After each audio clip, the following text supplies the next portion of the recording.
네, 감사합니다. 주셨네. 오늘 우리가 읽은 말씀 중에 눈에 띄는 단어가 하나 나오는데 신령한이라는 단어입니다. 신령한.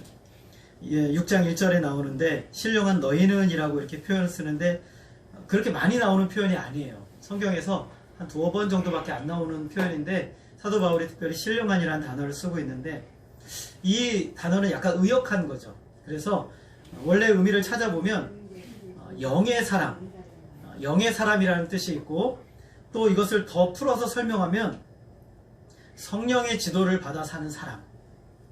그러니까 쉽죠. 신령한 하면 성령의 지도를 받아 사는 사람이 신령한 사람이다 라는 거죠.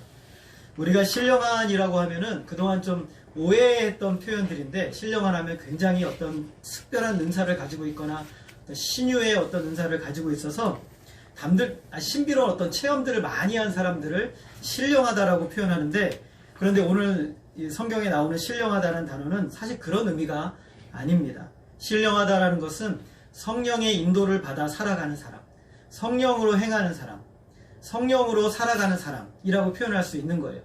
그런데 성령의 인도함을 받아 살아가는 사람들의 특징은 뭐냐면 바로 관계 가운데 맺어지는 거예요. 서로가 서로 관계 가운데 맺어지는 관계 가운데서 성령의 인도를 받아가는 사람이 신령한 사람이다 라는 것을 여러분이 꼭 기억했으면 좋겠어요. 그래서 지금 앞으로 여러분이 누가 나 신령하다 라고 얘기하면 그거 아니야 라고 말할 수 있어야 돼요. 신령하다는 것은 관계 가운데 맺어지는 거예요. 지금 사도 바울이 5장에서부터 계속 얘기하는 게 바로 그 얘기거든요.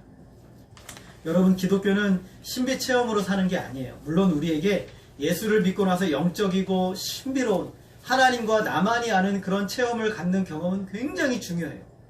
그거는 우리에게 꼭 필요한 거예요. 우리에게 없어서는 안 되는 거예요. 그렇지만 우리가 교회 공동체 안에서 영적이다, 신령하다라고 말했을 때는 성령의 인도함을 받는 바른 관계 가운데 살아간다고 할 때 신령하다라고 표현하는 거예요. 우리가 지난 시간에 살펴보면서 육체의 일은 18가지가 나왔어요. 15가지가 나왔죠. 근데 여러분 육체의 일 15가지 중에 반이 넘는 8가지는요. 관계를 파괴하는 거예요. 관계를 깨트려버려요. 반면에 성령의 열매는 몇 가지였죠? 9가지예요. 9가지는 관계를 세우는 거예요. 앞에 3가지는 하나님과 나와의 관계가 세워지는 것이고 중간에 3가지는 나와 다른 사람과의 관계가 세워지는 것이고 그리고 마지막 3가지는 내 안에서의 회복이 일어나는 거예요. 내 안에서의 회복이. 그래서 성령의 9가지 열매는 한마디로 말하면 회복이에요. 관계가 회복이 되고 우리 안에 모든 것들이 회복되게 만드는 것을 성령의 9가지 열매인데 그럼 이렇게 생각할 수 있어요. 성령이 하시는 일은 무슨 일이라고요? 회복하게 하시는 일이에요. 회복하게. 우리의 끊어진 무너진 관계를 회복하게 하시는 일이 성령이 하시는 일이에요. 그래서 가장 신령한 사람의 특징은 뭐냐면 이 관계를 잘 회복시키는 사람이 진짜 영적이고 훌륭한 사람인 거예요. 신령한 사람인 것이죠. 그런데 이 관계에 좀 부정적으로 살아가는 모습이 무엇이 있냐면 우리가 읽었던 5장 26절의 말씀이에요. 우리 다시 한번 읽어볼까요? 5장 26절 같이 읽겠습니다. 시작. 헛된 영광을 구하여 서로 노엽게 하거나 서로 투기하지 말지니라. 여러분 헛된 영광이 도대체 무엇인가 좀 헷갈릴 수 있는데 거기 앞에다가 자기라는 단어를 한번 넣어보세요. 그게 사실 원래 맞는 말이거든요. 자기의 헛된 영광이라고 해야 더 맞는 표현이에요. 성령을 따라 살아갈 때 사람들에게 나타나지 않는 모습이 뭐냐면 바로 자기의 헛된 영광 그리고 자기만을 위한 헛된 영광에 빠지지 않는다는 것이죠. 헛된 영광이라는 것은 이런 거예요. 자기 스스로를 너무 집중하다 보니까 자기 스스로를 너무 과대평가하는 거예요. 난 참 이렇게 훌륭한 사람이야. 난 이렇게 대단한 사람이야 라고 생각하게 만드는 것이죠. 자기의 중요성을 과도하게 평가하는 거예요. 나는 정말 괜찮은 사람이지 라고 생각하는 것이죠. 그래서 많은 사람들이 실제로 자기가 가지고 있는 스스로의 능력치보다 더 많은 것을 가지고 있다고 착각하며 살아가요. 여러분 많은 사람들이 보면은 자기 자신에 대해서 거짓말을 하시는 사람들이 있어요. 밖에서 보면 여러분 거짓말을 좀 하는 분들이 있거든요. 그것을 이제 거짓말을 하면서 하다 보면 뭐가 되냐면 진짜라고 착각을 하는 거예요. 자기가 진짜라고 착각해. 그것을 우리가 의학용어로 무슨 심리학용어로 리플릿 증후군이라고 그러거든요. 내가 진짜 그런 사람인 거라고 착각을 하게 되는 것이죠. 자기를 과도하게 높게 평가하다 보니까 사실은 아닌데 그런 것이죠. 그래서 사람들은 자기가 높게 평가받고 칭찬받고 그리고 영광받기를 원하는 경향이 있어요. 우리는 사실 되게 건강하지 못해요. 건강하지 못한 우리를 신뢰하고 많은 평점을 주는 것은 옳지 못한 것이죠. 좋지 못한 것이에요. 헛된 영광을 구하게 되면 필연적으로 두 가지 결과가 나타나요. 첫 번째는 무엇이냐면 서로 노엽게 하는 거예요. 그리고 그 다음은 무엇이냐면 서로 투기하게 되는 거예요. 여러분, 노엽게 한다는 단어는 쉽게 말하면 이거예요. 싸우자고 결투를 신청하는 거예요. 여러분, 왜 결투를 신청할까요? 내가 이마만큼 되니까 너 나랑 한번 싸워볼래? 이러는 거예요. 내가 너보다 괜찮아? 이렇게 생각하는 것이 노엽게 하는 것이에요. 자기가 우월하다는 것을 너무 믿어서 그것을 사람들에게 보여주고 싶어 하는 것이죠. 자기를 상대적으로 높이 평가하다 보니까 다른 사람들은 자기보다 낫다라고 여기게 되는 거예요. 부족하다라고 생각하게 되는 것이죠. 이것이 헛된 영광을 구하게 되면 나타나는 거예요. 반대로 나타나는 것은 무엇이냐면 자기가 너무 가진 것이 없어요. 너무 부족하다고 생각하니까 열등감에 빠지는 거예요. 그래서 어떻게 하냐면 투기하는 거예요. 시기하는 것이죠. 그 사람을 향해서 저 사람 나보다 잘하네? 저 사람 나보다 공부도 잘해? 저 사람 나보다 예뻐? 저 사람 나보다 대단해? 자꾸 하다 보니까 우리 마음속에 무엇이 일어나요? 투기가 일어나는 거예요. 그런데 이렇게 나오는 것은 우월감도 열등감도 뭐에서 나오는 거예요? 헛된 영광을 구하기 때문에 나오는 거예요. 헛된 영광. 오늘 지금 이런 모습들이요, 우리 이 시대에 팽배하게 나타나요. 그런데 교회 안에서도 이런 모습들이 참 많이 나타나고 있다는 것을 사도 바울이 지적하고 있는 거예요. 이런 모습은 성령을 따라 살아가는 사람들의 모습이 아니다라는 것이죠. 성도들이 성령을 따라 바르게 행하고 살아갈 때는 헛된 영광을 구하지 않아요. 그리고 어떻게 합니까? 자기의 마음을 성령의 인도하심에 따라 굴복시키는 거예요. 자기의 모든 생각과 자기에 대한 평가와 사람들에 대한 평가와 모든 기준을 성령의 기준 아래, 성령의 인도하심 아래 굴복시키는 거예요. 그게 중요한 거예요. 성령의 이끌림을 받는 사람들은 어떻게 하냐면 나보다 다른 사람을 더 낮게 여기는 거예요. 나보다 다른 사람을 더 괜찮게, 더 좋게 여기는 것이죠. 자기보다 더 귀한 이웃을 위해서 끝없이 섬기고 그리고 그를 봉사하고 희생하는 것을 나의 기쁨으로 여겨요. 그렇게 여기게 되는 것이죠. 진정한 성도들은요, 비교나 경쟁에 따라가지 않아요. 다른 사람을 나보다 낮게 여기면서 봉사하고 섬기는 것을 기쁨으로 여기게 되는 거예요. 성도들이 참으로 어리석을 때, 한국교회 성도들이 참으로 어리석을 때가 언제냐면요, 바로 내가 더 다른 사람보다 잘 믿는다고 생각하게 만드는 거예요. 내가 너보다 믿음이 괜찮아, 내가 너보다 신앙이 괜찮아 라고 여기는 것이죠. 한국교회 성도들은요, 자기가 잘 믿는다는 것을 굉장히 중요하게 여겨요. 그래서 내가 다른 사람보다 영적인 수준이 높고 굉장히 대단한 것처럼 여기게 만드는 헛된 착각에 빠져 있는 거예요. 여러분, 이건 뭐예요? 이것은 영적인 게 아니에요. 이것은 세상의 정신이에요. 이것이 바로 세상의 정신인 거예요. 내가 좀 대단한 사람이 되었다라고 여기게 만드는 것은 세상의 정신인 거예요. 성도들은 각각 자기보다 남을 낮게 여기고 하나님의 귀한 자녀인 성도를 섬기는 일을 나의 특권으로 삼는 것, 이것이 참 신앙인의 모습이에요. 여러분, 교회가 세속화되어 간다고 할 때는요, 교회가 비싼 차를 굴리고 교회 건물을 엄청나게 짓고 정말 돈을 펑펑 쓰고 막 이렇게 하는 것을 세속화되어 간다라고도 얘기하지만 그것도 있어요. 그러나 더 중요한 것은 무엇이냐면 교회의 진짜 세속화는 성도들 속에 있는 거예요. 우리 마음 속에 있는 것이 진짜 세속화의 시작이에요. 그래서 우리의 내면 속에 세상적인 기준으로 가득 차버리면 그게 세속화는 거예요. 겉으로 드러나지 않을지라도. 중요한 것은 우리의 내면이 성령의 지배를 받을 때 그것이 바로 성화되는 것이고, 우리의 내면이 세상의 지배를 받을 때 세속화되는 것이죠. 그러므로 헛된 영광을 구하는 것은 세속화예요. 우리 마음속에서. 그것이 노엽게 되는 원인이고 투기하게 되는 원인이에요. 자기의 영광은 헛돼요. 사도 바울이 지금 얘기하고 있어요. 너희 자신들의 바라보라. 우리의 영광은 헛되다라고 이야기를 하고 있는 거예요. 어떻게 하는 것이 성령을 따르는 바른 관계를 가지는 모습일까? 우리 2절 말씀을 한번 같이 읽어보겠습니다. 2절. 우리 같이 읽겠습니다. 시작. 너희가 짐을 서로 지라. 그리하여 그리스도의 법을 성취하라. 성도들은요, 서로의 짐을 져주면서 관계를 맺는 거예요. 어떻게 관계를 맺는다고요? 서로의 짐을 서로 져주면서 관계를 맺는 거예요. 우리는 모두 짐을 가지고 있어요. 여러분, 짐이 없으신 분 계세요? 인생에 무거운 짐이 없으신 분 계십니까? 아무도 없으시죠? 우리의 인생에 짐이 없는 사람은 단 한 명도 없어요. 우리가 하나님 나라 가기 전까지는 늘 인생의 짐을 가지고 살아가는 거예요. 하나님은 그 짐을요 혼자 지라고 하지 않으셨어요. 그 짐을 혼자 지라고 하지 않으시고, 어떤 성도가 혼자 짐을 지기에 너무 무거우면 교회 성도들이 함께 그 짐을 나눠지라고 말씀을 하고 있는 거예요. 그의 약하고 실패한 것들을 그냥 두고 보지 말고 함께 그와 짐을 지라는 것이죠. 그럴 때 그와 함께 짐을 지면 그것이 어떻게 돼요? 나누어지는 거예요. 함께 갈 수 있게 되는 것이죠. 어떤 분들은 또한 어떤 자기의 짐을 누군가 지는 것을 두려워하시는 분들이 있어요. 좋은 마음이긴 해요. 그러나 그것은 또 다른 세상의 모습인 것이에요. 교회는 서로가 서로의 짐을 져주면서 함께 가는 공동체인 거예요. 신앙생활을 참 잘하고 믿음이 성숙하고 성령 충만한 참 신령한 사람이라는 특징이 무엇이냐면, 사도 바울은 로마서 15장 1절에서 이렇게 말씀하고 있어요. 제가 한번 읽어볼게요. 믿음이 강한 우리는 마땅히 믿음이 약한 자의 약점을 담당하고 자기를 기쁘게 하지 아니할 것이라. 굉장히 중요한 표현들이 여기에 다 나오고 있어요.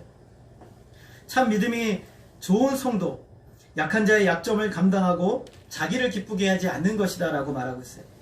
세상은 조금이라도 더 나은 것들을 붙들고 남을 무시하고 자기를 드러내려고 하는 헛된 영광에 사로잡혀 있어요. 그런데 교회는 어떻습니까? 교회는 성령의 인도를 따라가는 우리들은 약한 자의 약점을 담당하는 거예요. 감당해 주는 것이죠. 그렇게 약한 자의 약점을 감당해주고 도와주고 함께 해주었다고 해서 내가 참 잘했어, 정 목사 오늘 참 잘했어, 훌륭해 하고 자기를 드러내고 기쁘게 하는 것이 아니다라는 것이죠. 그것을 통해서 또 나의 기쁨을 추구하는 것도 아니라는 것이에요. 여러분, 여기서 중요한 단어가 하나 있는데 마땅이라는 단어예요. 마땅이라는 단어는 성경이 의역을 했는데 더 정확한 번역은 이거예요. 빚을 지다는 뜻이에요. 빚을 지다. 그래서 로마서 15장 1절 앞부분을 더 정확하게 번역하면 이거예요. 믿음이 강한 빚을 진 우리는이에요. 믿음이 강한데 빚을 졌어요. 이게 무슨 말이냐면, 빚을 졌다라는 것을 여기는 그것을 제대로 깨달은 사람들만이 진짜 믿음이 강한 사람이라는 거예요. 그런 사람들만이 어떻게 해요? 약한 자의 약점을 담당할 수가 있어요. 하나님은 그 빚을 갚으라고 하지 않았어요. 우리에는 어마어마한 빚을 졌어요. 하나님께 어마어마한 빚을 졌잖아요. 근데 하나님은 그 빚을 우리에게 갚으라 하지 않고 그 빚을 어떻게 하라고 그랬어요? 다른 사람의 약점을 담당하라. 다른 사람의 짐을 나눠지라고 하면서 그 빚을 갚아 나가라고 말씀하시는 거예요. 그래서 우리가 연약한 자나 약한 자나 고통당하는 영혼들을 바라볼 때 우리의 마음속에 무슨 생각이 있냐면, 어떻게 하면 내가 하나님께 받은 이 빚을 갚을까라고 성도들을 바라보게 되는 것이죠. 어떻게 하면 내가 우월할까? 어떻게 하면 내가 저 사람 시기에서 이길 수 있을까? 이런 개념으로 성도를 바라보는 것이 아니라, 어떻게 하면 내가 저 사람의 약점을 담당하고, 어떻게 하면 저 사람의 고통을 내가 좀 덜어주고 그 아픔에 참여해주고 위로해줄 수 있을까? 나의 물질과 시간과 열정을 들여서 어떻게 하면 내가 그 사람을 사랑할 수 있을까 하는 것이 진짜 성령을 따라 살아가는 신령한 사람, 믿음이 강한 사람, 빚진 자의 마음을 가진 진짜 성도라는 것을 말씀하고 있는 것이죠. 이렇게 하면 오늘 바울은 이렇게 말하고 있어요. 그리스도의 법을 성취하리라 라고 말하고 있어요. 여러분, 예수님께서 오셔서 율법을 다 이루셨어요. 율법을 다 성취하셨어요. 그리고 난 다음에 하나님께서, 예수님께서 우리에게 새 법을 주셨어요. 한 법을 주셨어요. 그 법이 무엇이냐면 요한복음 13장 4절에 나오는 말씀, 34절에 나오는 말씀이에요. 우리 한번 같이 읽어볼까요? 시작. 새 계명을 너희에게 주노니 서로 사랑하라. 내가 너희를 사랑한 것 같이 너희도 서로 사랑하라. 하나님께, 예수님께서 뭐라고 말씀하시면, 내가 옛 계명, 율법을 다 지켰어. 이제는 내가 너희들에게 새로운 계명을 주는데, 이 계명은 무엇이냐면 너희가 서로 사랑하라 라고 말씀하셨어요. 어떻게 사랑하라고요? 예수님께서 우리를 사랑하신 것처럼 사랑하라 라고 말씀하셨어요. 예수님께서 십자가에 못 박히시기 전날 밤에 제자들을 모아놓고 만찬을 하고자 하셨어요. 그런데 종이 없어요.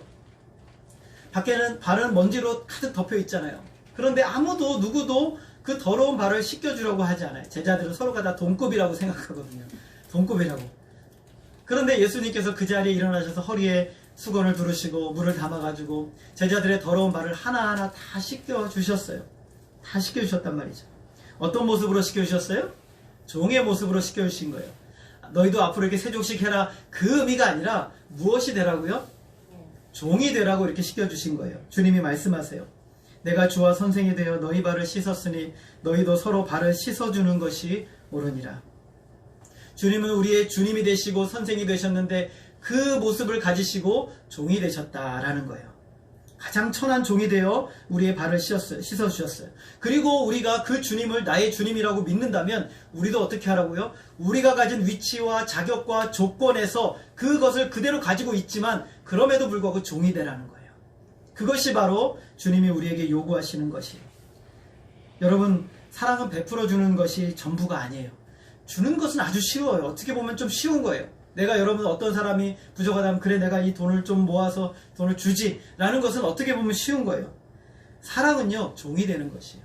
그 사람과 함께하며 종노릇하는 것이죠. 우리가 가진 자유를 사랑으로 종노릇하는 것, 이것이 바로 예수님께서 주와 선생이 되어 제자들의 발을 씻어주신 것이다 라고 말하는 거예요. 예수님께서는 하늘 영광을 다 버리시고 이 땅에 우리와 똑같은 몸을 입고 오셨어요. 우리의 죄의 짐을 다 지시고 십자가에 죽으신 것은 하나님이 자신을 부정하시고 우리를 위해서 종노릇하는 그 사랑이 만들어낸 놀라운 은혜인 것이에요. 종노릇하는 것은 짐을 지르는 것이에요. 여러분, 이 당시 예수님이 성경을 쓰시고 또 사도 바울이나 이 사도들이 성경을 쓸 때 당시에는 주인은 짐을 들고 다니지 않아요. 짐은 누가 다 들고 다녀요? 종이 다 들고 다니는 거예요. 이 말이 굉장히 어색한 거예요. 짐을 지라고 말하는 것이 여기 모인 성도들에게는 어떤 사람들에게는 익숙하지만 어떤 사람들에게 어색해요. 여기는 종들도 모여있고 주인도 모여있어요. 그럼 종들은 이게 익숙해요. 그러나 주인은 어떻습니까? 익숙하지가 않은 거예요. 남의 짐, 자기의 짐, 지금 내가 왜 남의 짐을 져? 내 짐도 안 지는데? 종이 져야 된단 말이죠. 그래서 사도 바울이 이렇게 말하는 것은 무엇인 거예요? 짐을 지는 것만이 하나님께서 우리에게 요구하시는 진짜 사랑을 배우는 길이고 진짜 사랑을 행하는 길이다라는 것을 말씀하고 있는 것이에요. 짐을 지는데 무엇 때문에 짐을 지는 거예요? 사랑 때문에 짐을 지는 거예요. 여러 연약한 자들의 연약함이 드러날 때 그 짐을 함께 나눠지는 것, 이것이 바로 사도 바울이 참 신령하다고 여기는 너희들이라면, 참 영적이라고 여기는 너희들이라면 정말 그렇게 해야 된다라고 말씀을 하고 있는 것이죠. 여러분, 교회는 완성되어 있는 사람들끼리 모여서 참 편하게 참 좋게 마음껏 서로 나누고 교제하고 사랑하는 그런 공동체가 아니에요. 교회 안에는요 허물이 있고 약함이 있고 실패가 있고 한계가 여전히 있는 사람들끼리 모여서 함께 서로의 짐을 져주며 살아가는 공동체가 바로 교회인 거예요. 예수님이 하신 말씀을 순종하면서 성령의 도우심을 구하고 성령의 인도하심을 따라서 그 사람을 도와 나갈 때 하나님이 기뻐하시는 교회가 세워지는 거예요. 그러기 위해서는 나를 부정해야 돼요. 끊임없이 나를 부정하고 주님이 원하시는 대로 종노릇을 하며 짐을 나눠주는 공동체, 우리 주님이 원하시는 거예요. 예수를 아무리 잘 믿어도 여러분 다른 지체들의 도움 없이 여러분 혼자 설 수 없어요. 제가 아무리 신앙생활을 잘해도요, 아무리 목사로서 신앙이 좋다고 해도요, 저 혼자는 절대 설 수 없어요. 그래서 우리 교회는 직분자들을 세우고 중직자들을 세우고 또 여러분들이 함께 협력해서 교회를 이루어 나가는 거예요.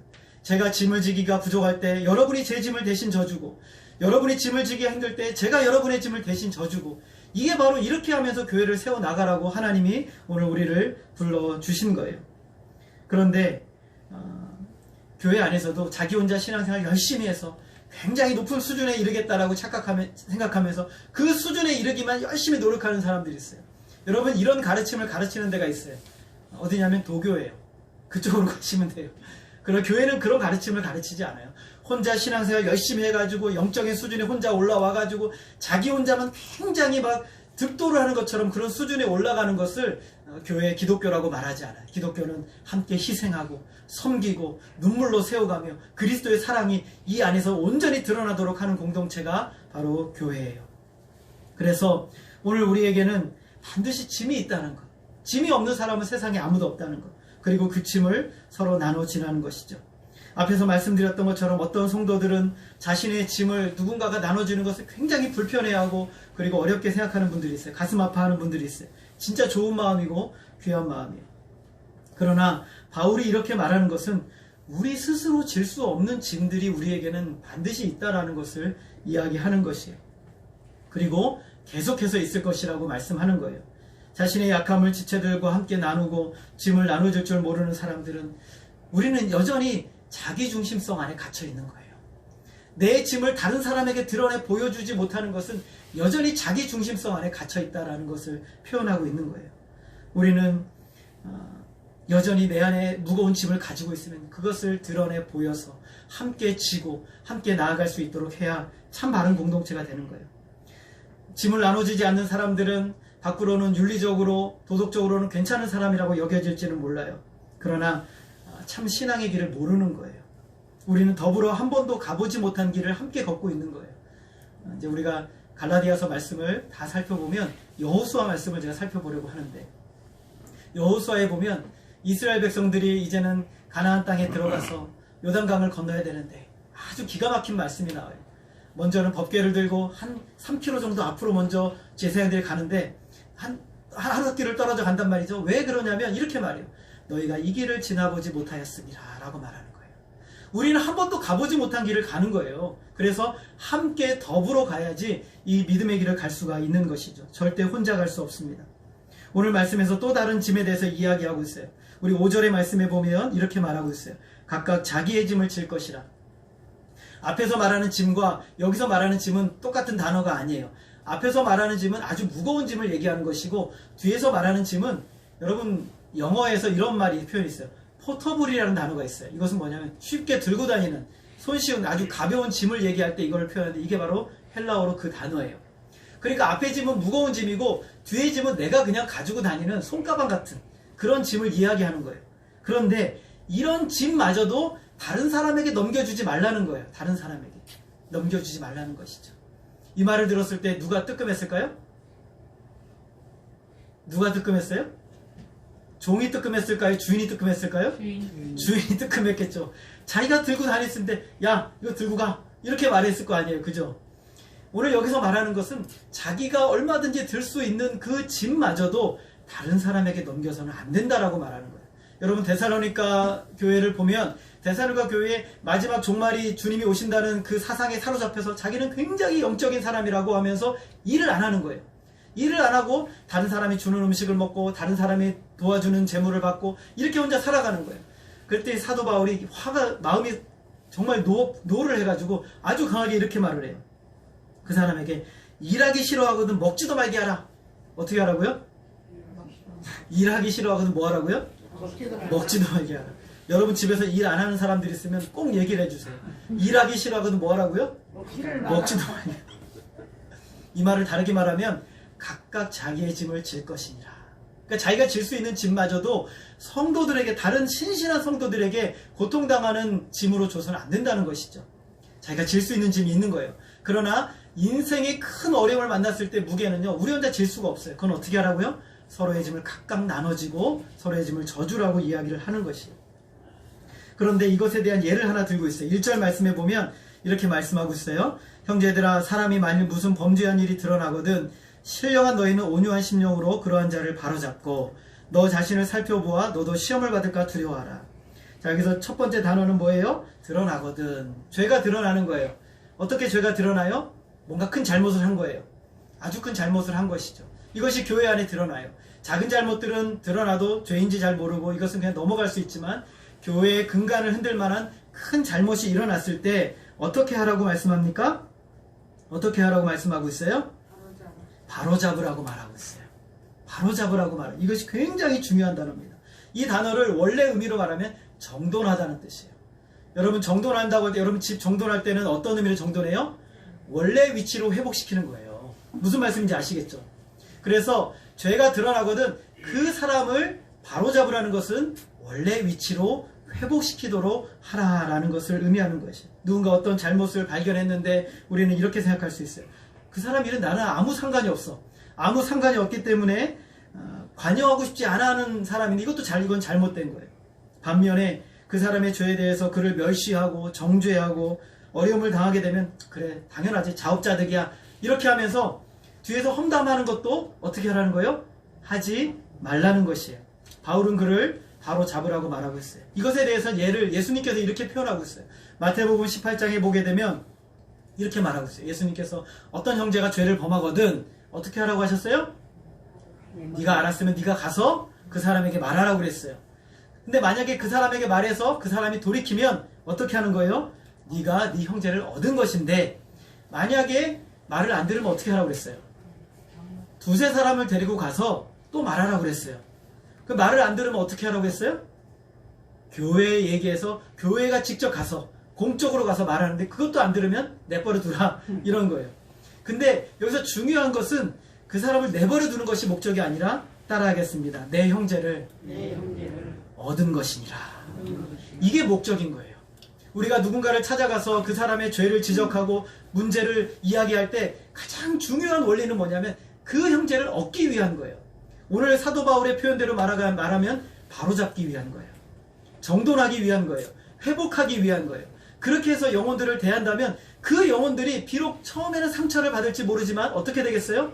마음에 도움을 얻고 힘을 얻고 격려를 받고 그 사람의 그 사랑을 이해하게 되는 거예요.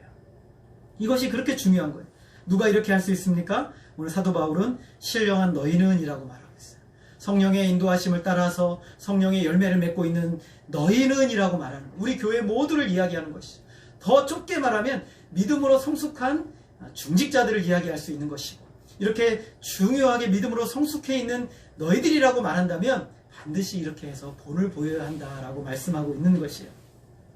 성령을 따라 행함으로 열매를 맺는 사람. 그런 태도는 어떤 태도로 하라고 그랬어요? 온유함으로 하라고 그랬어요. 우리가 지난 시간에 성령의 9가지 열매를 얘기하면서 온유하다고 할 때 3가지 표현을 제가 말씀드렸어요. 뭐라고 했습니까? 부드럽고 겸손하고 강인함이에요. 부드럽고 겸손하고 강인함이에요.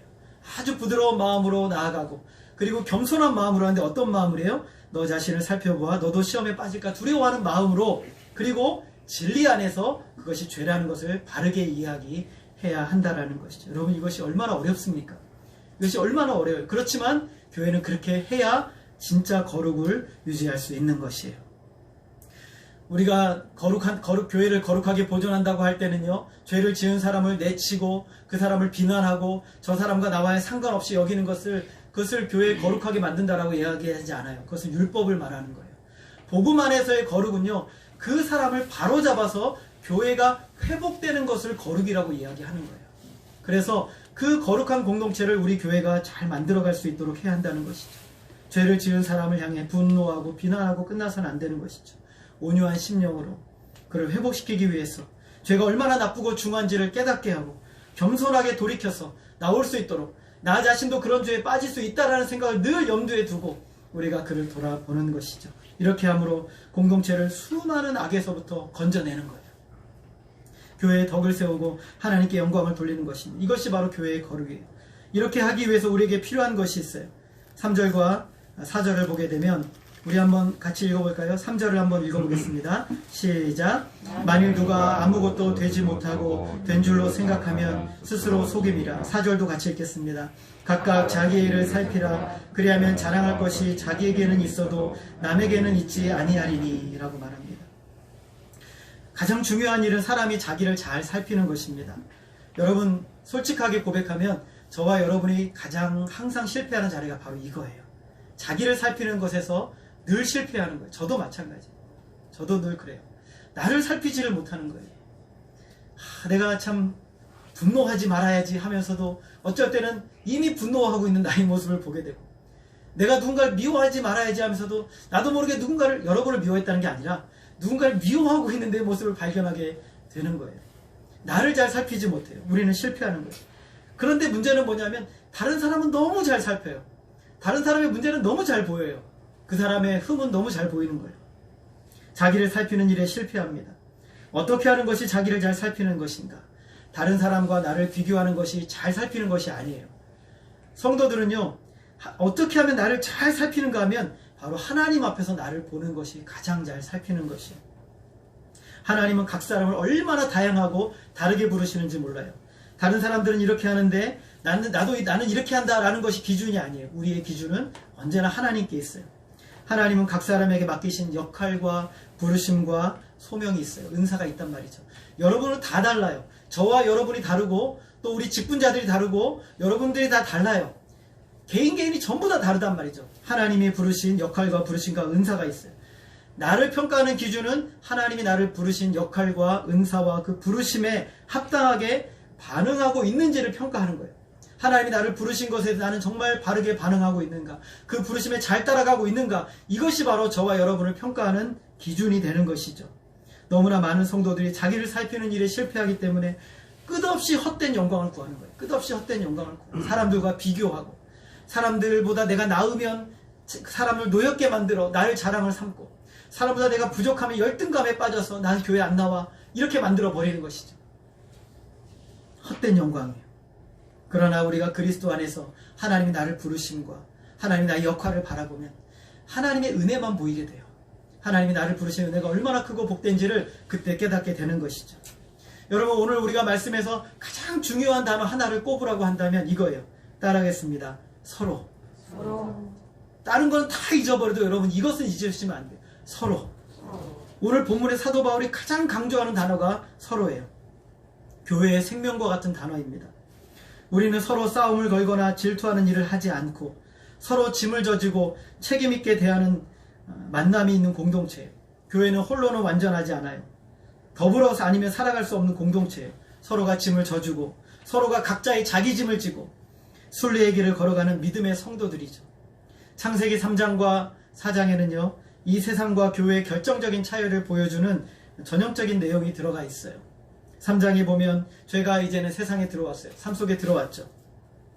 4장에서 죄가 들어온 인생에게 어떤 일이 생겼는지를 구체적인 사건 하나를 통해 보여줍니다. 가인이 누구를 죽여요? 동생인 아벨을 들여서 죽입니다. 아벨을 죽인 가인에게 하나님이 물으십니다. 가인아, 아벨이 어디 있느냐? 라고 물으세요. 그랬더니 하나님은 다 보고 알고 계셨어요. 이 질문에 대해서 가인은 뭐라고 대답합니까? 내가 내 아우를 지키는 자니까? 라고 물어요. 내가 내 아우를 지키는 자입니까? 하나님께 반항하듯이 이야기하는 것이죠. 여러분, 이게 바로 세상이에요. 이게 바로 세상인 거예요. 세상은 아주 멀리 있지 않습니다. 하나님, 제가 저 사람을 책임지는 사람입니까? 라고 하는 것이 바로 세상이에요. 죄가 가득한 이 세상의 삶은 하나님이 다 보고 아시는데도 하나님이 찾아와서 물으시는데 그 하나님을 향하여 고개를 뻣뻣이 들고 자기가 죽인 그 사람에 대해서 내가 그 사람을 지키는 자니까 라고 항변하는 사람이에요. 자기가 죽여놓고 자기가 고통스럽게 해놓고 자기가 뼈아픈 눈물을 흘리게 해놓고도 하나님 앞에 온갖 방법으로 합리화해요. 나만 아니면 된다는 식으로 그냥 지나가려고 합니다. 여러분, 성령의 인도함을 받는 우리는 어떻게 합니까? 피 한 방울 섞여 있지 않고 어떤 이해관계도 없고 어떤 우리의 관계성도 없는 우리이지만 우리 성도들은 어떻게 하는 거예요? 우리 성도들은 어떻게 하는 거예요? 우리 성도들 이렇게 말하는 겁니다. 하나님, 제가 그 사람을 지키는 자입니다. 라고 말합니다. 어떻게 한다고요? 하나님, 제가 그 사람을 지키는 자입니다. 라고 말하는 거예요. 이렇게 반응하는 것이 교회예요. 제가 이 성도를 지키는 자입니다. 그러면서 책임의 자리로 내려가요. 그리고 종노릇의 자리로 들어갑니다. 자기 손으로 죽여놓고도 내 아우를 내가 지키는 자니까 라고 말하는 것이 이 세상이라면 이 세상 한가운데에 유일하게 존재하는 아주 특별한 사람들이 있는데 그 사람들을 향하여 하나님, 제가 이 사람을 지키는 자입니다 라고 말하는 거예요. 서로의 짐을 나눠주고 할 수만 있다면 시간을 흘려보내고 할 수만 있다면 재물을 흘려보내는 통로가 되고 할 수만 있다면 서로의 에너지를 흘려보내는 그런 공동체로서 서로가 존재하는 것, 바로 그것이 교회입니다.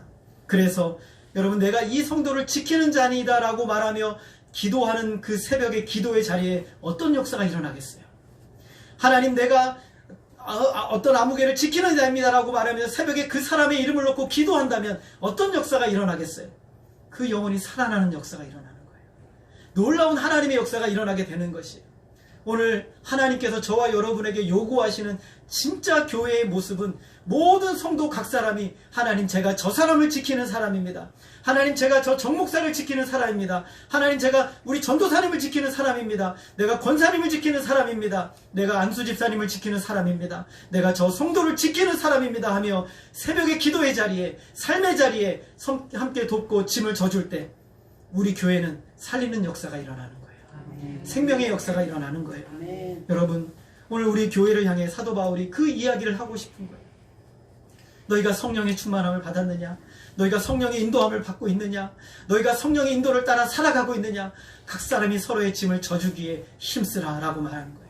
그래서 그리스도의 법을 성취하라. 그리스도의 법은 내가 저를 지키는 자니이다 라고 말하며 십자가 위에서 죽으신 것이, 오늘 우리도 그와 똑같이 우리 모든 성도들, 저 유아 어린아이부터 모든 노년에 이르기까지 내가 그를 지키는 자입니다 라고 말하면서 주님 앞에서 그를 위해 기도하고 그를 위해 섬기고 그를 위해 통로가 되는 저와 여러분의 되어지기를, 그래서 우리 교회가 살리는 역사가 일어나고 하나님이 기뻐하시는 선한 놀라운 능력이 나타나는 그런 교회가 되어지기를 주님의 이름으로 소원합니다. 아멘. 기도하겠습니다.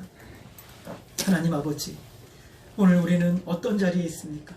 자신의 동생을 죽여놓고도 내가 내 아우를 지키는 자니일까라며 항변하는 자리가 아니라, 내가 아무 관계도 없고 아무 연관도 없지만 내가 그를 향하여 하나님, 제가 저 사람을 지키는 자입니다 라고 말하며 기도의 자리로, 섬김의 자리로, 짐을 져주는 자리로 들어갈 수 있는 참 믿음의 공동체가 우리 교회가 될 수 있도록 역사해 주시옵소서. 우리 모든 성도들이 한 마음으로 이 귀한 사역을 감당하게 하여 주시고, 서로의 짐을 함께 져줌으로 우리 교회에서 무거운 짐으로 아파하며 눈물 짓는 영혼들이 없을 수 있도록 하나님 역사하여 주시옵소서. 그래서 우리 교회가 어떠한 영혼들이 들어와도 자신의 무거운 짐을 함께 내려놓고 함께 가지고 주님 나라 가는 그날까지 갈 수 있는 참 영적인 공동체, 참 신령한 공동체로 주님 앞에 세워질 수 있도록 역사해 주시옵소서. 하나님만이 우리를 통해 영광 받으시고 주님만이 기뻐하시는 아름답고 복된 역사가 우리를 통해 일어날 수 있도록 주님 홀로 영광 받아 주시옵소서. 감사드리며 예수 그리스도의 이름으로 기도하였습니다. 아멘. 우리 찬송가 449장입니다.